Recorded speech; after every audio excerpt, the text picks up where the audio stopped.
ውድ የአራዳ ፍሊክስ ተመልካቾች የእውቀትና የታሪክ ጉዞዎችን ለመጀመር እንኳን ደህና መጣችሁ። ዛሬ ልንጎበኘው የመረጥነው ስፍራ በጊዜ ማዕበል ውስጥ አልፎ እስከ ዛሬ ድረስ በጥንታዊ ክብሩ የሚያበራ የኢትዮጵያ ታሪክና ስልጣኔ ማዕከል የነበረ ከተማ ነው። በሰሜን ምዕራብ ኢትዮጵያ በምስራቅ አፍሪካ ታላቁ ሐይቅ ከሆኑት የጣና ሐይቅ ዳርቻ አቅራቢያ በአረንጓዴ ኮረብታዎችና ለም መሬቶች የተከበበችው ጎንደር የጥንት ነገሥታት የገዙባት የጥበብና የእውቀት ብርሃን የፈነጠቀባት ከተማ ናት። ይህች ከተማ በድንጋይ የተገነቡ ግርማ ሞገስ ያላቸው ቤተ መንግሥታቶቿ ለዓለም ሁሉ ኢትዮጵያ ያሳውቋት ከየአፍሪካ ምድር በጎንደር ምድር ላይ ስትራመዱ የእያንዳንዱ ድንጋይ ዝምታ ከሩቅ ዘመን የሚመጣን ታሪክ የያዘ ይመስላል። በግዙፍ ግንቦች መካከል የሚያልፈው ንጹሕ አየር የጥንት ነገሥታትን ድምፅ የሚያስተጋባ ይመስላል። የጥንታዊ ቤተ ክርስቲያኖቿ ደወል ድምፅ የዘመናትን አቧራ ጥሶ የቅድስናና የመንፈሳዊነት ታሪክን ይናገራል። የጎንደር ፀሐይ ስትጠልቅ የቤተ መንግሥታቱ ግድግዳዎች በቅጽበት ዘመናት ታሪክ በዓይነ ሕሊናችን ሲታይ ይሰማናል። ጎንደር ለ400 ዓመታት ያህል የኢትዮጵያ ዋና ከተማ ሆና ያገለገለች ሲሆን የፋሲለደስ ሥርወ መንግሥት መገኛና የሥነ ሕንፃ ጥበብ፣ የስዕልና የሙዚቃ ማዕከል ሆና ቆይታለች። በዚያን ዘመን ኢትዮጵያ ከሌሎች የዓለም ክፍሎች ጋር የጠበቀ ግንኙነት የነበራት፣ የንግድና የባህል ውጦች የበለጸጓት ሀገር ነች። እንግዲህ ውድ አድማጮች የጥንቱን ጎንደር ታሪክ፣ የቤተ መንግሥታቱን ምስጢርና የገዢዎቹን ገድል አብረን እንፈትሽ። ወደዚያ ዘመን በዓይነ ሕሊናችን እንመለስና ድንጋዮቹ የሚናገሩትን ታሪክ በጥሞና እናድምጥ። የጎንደር ታሪክ ከብዙዎቹ አንዱ ብቻ ሳይሆን የኢትዮጵያ ነፍስና ማንነት መገለጫ ነው። የዚህን የድንቅ ከተማን ጥልቅ ታሪክ ለመራባችን ቆዩ። ብዙዎች ጎንደርን ሲያስቡ በአእምሯቸው ውስጥ የሚሳለው ምስል እንደ ተረት የሚመስል አስማታዊ ቦታ ነው። አንዳንድ ጊዜም የአፍሪካ ካሜሎት እየተባለ ይገለጻል። ይህ አገላለጽ በታላላቅ ግንቦቿና በልዩ ውበቷ ምክንያት ተገቢ ቢመስልም የጎንደር ታሪክ ከዚያ በላይ ጥልቀት ያለው የበለጠ እውነተኛ ትርጉም የያዘ ነው። በእርግጥም የጎንደር ቤተ መንግሥቶችና አብያተ ክርስቲያናት ከሩቅ ሲታዩ እንደ ሕልም ያሉና ጊዜ የቆመባቸው ይመስላሉ። ግርማ ሞገሳቸው፣ በድንጋይ ላይ የተቀረጸው ጥበብ እንዲሁም በአካባቢው ያለው የተፈጥሮ ውበት ሰዎችን ወደ ሌላ ዓለም የሚወስድ አስደናቂ ስሜት ይፈጥራል። ይህ የሮማንቲክ ስሜት የቦታውን ልዩነት የሚያሳይ ቢሆንም የጎንደር ትክክለኛ ማንነት ሙሉ በሙሉ አይደለም። ይሁን እንጂ ጎንደር የዘፈቀደ በአንድ ጊዜ የተገነባች ወይም በአንድ አስማት የተፈጠረች ከተማ አይደለችም። ከዚህ ውብና አስማታዊ ገጽታ ባሻገር ጥልቀት ያለው ታሪካዊ እውነት አለ። ጎንደር የተመሰረተችውና እያደገች የመጣችው ለብዙ ዘመናት የነገሥታትን የሥልጣን፣ የሃይማኖትና የዓላማ ፍላጎት በማንጸባረቅ ነው። የፋሲል ሥርወ መንግሥት ዋና መቀመጫ በመሆን ለ200 ዓመታት ገደማ የኢትዮጵያ ንጉሣዊ ዋና ከተማ ነበረች። እያንዳንዱ ንጉሥ ቀዳሚውን በማክበርና የራሱን አሻራ በማኖር የጎንደርን ታላቅነት ከትውልድ ወደ ትውልድ ገንብቷል። እነዚህ ግዙፍ ቤተ መንግሥቶች የተገነቡት በአንድ ጀንበር ሳይሆን በጠንካራ ዕቅድ፣ በፖለቲካዊ ራዕይ፣ በሃይማኖታዊ ቁርጠኝነትና በጥንቃቄ በተደረሰ ድንጋይ እያንዳንዱ ቅስትና ግድግዳ የሥርወ መንግሥቱን ጽናት፣ ጥበብና ታላቅነት የሚያሳዩ ሕያው ምስክሮች ናቸው። የጎንደር ውበትና ግርማ ሞገስ የአንድ ግለሰብ ሳይሆን የብዙ ትውልዶች የጋራ ጥረት፣ ራዕይና ጽናት ውጤት ነው። ይህች ከተማ ለዘመናት የቆየችውን የኢትዮጵያን ንጉሣዊ አገዛዝ ታሪክ፣ ባህልና መንፈሳዊነት አቅፋ የያዘች የከተማ ናት። የጎንደር ነገሥታት ታሪክ ሲነሳ የመጀመሪያው ምሰሶ የሚሆነው ታላቁ ንጉሥ አፄ ፋሲለደስ ናቸው። ከእሳቸው በፊት የነበሩት የኢትዮጵያ ነገሥታት እንደ አደባባይ ዛፍ ከአገር አገር እየተዘዋወሩ ነው ይገዙ የነበሩት። ቋሚ መቀመጫ ከተማ አልነበራቸውም። ዛሬ እዚህ፣ ነገ ደግሞ ሌላ ቦታ። ይህም የራሱ የሆነ ምክንያት ነበረው። ወታደራዊ ስልት፣ የአካባቢ ሀብት አጠቃቀምና መሰጠር። ይህ የማያቋርጥ መንከራተት ለአስተዳደር እና ለባህል እድገት የተረጋጋ መሠረት ለመጣል አስቸጋሪ ነበር።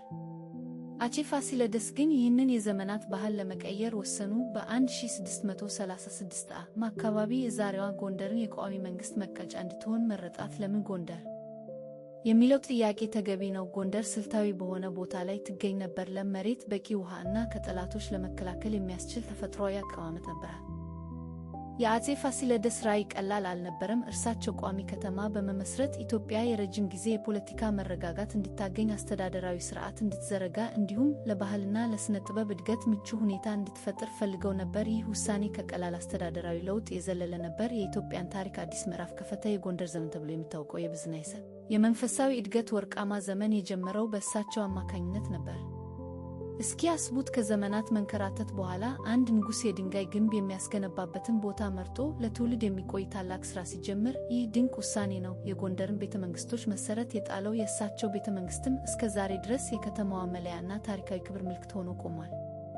አፄ ፋሲለደስ ለጎንደር ከተማ የመሠረት ድንጋይ ከጣሉ በኋላ ራዕያቸው በልጆቻቸውና በልጅ ልጆቻቸው ቀጠለ። እያንዳንዱ ንጉሥና ንግሥት የራሳቸውን አሻራ በማሳረፍ የጎንደርን ቤተ መንግሥቶች ድምቀትና ውበት ከፍ አደረጉት።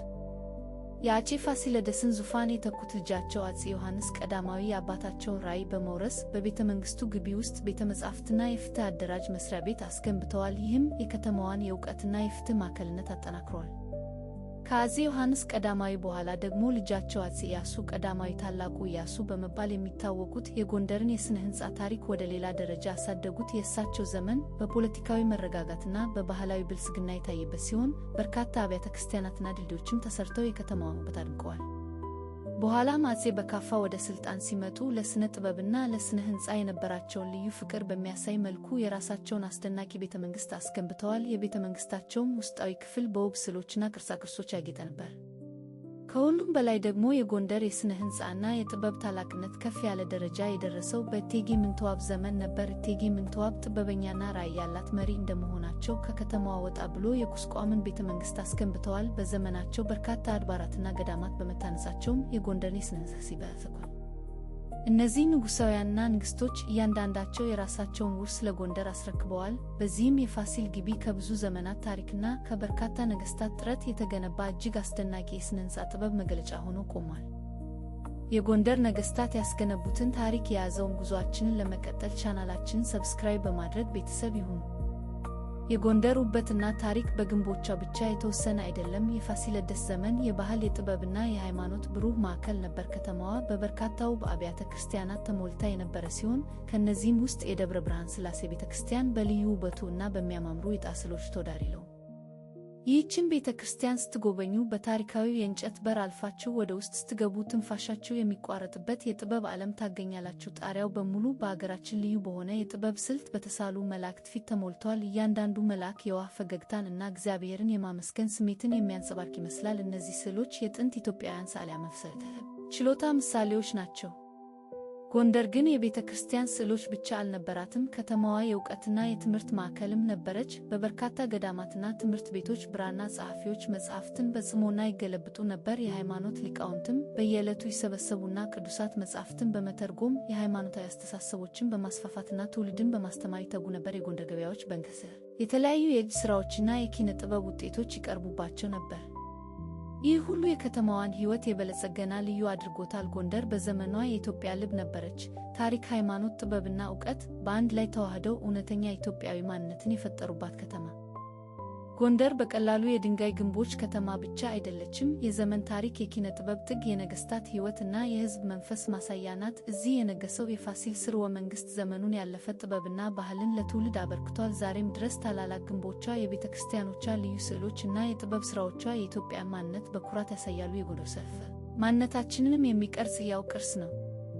እነዚህ ግንቦች ዝም ብለው የቆሙ ሕንፃዎች አይደሉም። እነርሱ የትውልዶችን ጥንካሬ፣ ጽናትና የፈጠራ ችሎታ የሚመሰክሩ ሕያው ታሪኮች ናቸው። በእያንዳንዱ ድንጋይ፣ በእያንዳንዱ ግድግዳ ላይ የቀድሞ አባቶቻችን ለአገር የነበራቸው ፍቅርና ራዕይ ይታየናል። ጎንደር የትውልድ ድልድይ ናት፣ ያለፈውን ከወደፊቱ የምታገናኝ የረጅም ዘመን ታሪክ። በጎንደር የሚያልፍ ሁሉ የኢትዮጵያን የከበረ ታሪክ፣ የጥበብ ልቀትና የማንነቷን ጥልቀት በገሃድ ያያል። ይህ የማጠፋ አሻራ ለሁላችንም የአገር ፍቅርና ኩራት ምንጭ ነው። የቅድመ አያቶቻችን ጥበብና ብልህነት ዛሬም ድረስ እየመሰከረ ለወደፊት ትውልድ መንገድ የሚጠርግ ብርሃን ነው። ይህን የመሰለውን የትውልድ ቅርስ ጠብቆ ማቆየት ለወደፊት ትውልድ ማስተላለፍ ይወልናል።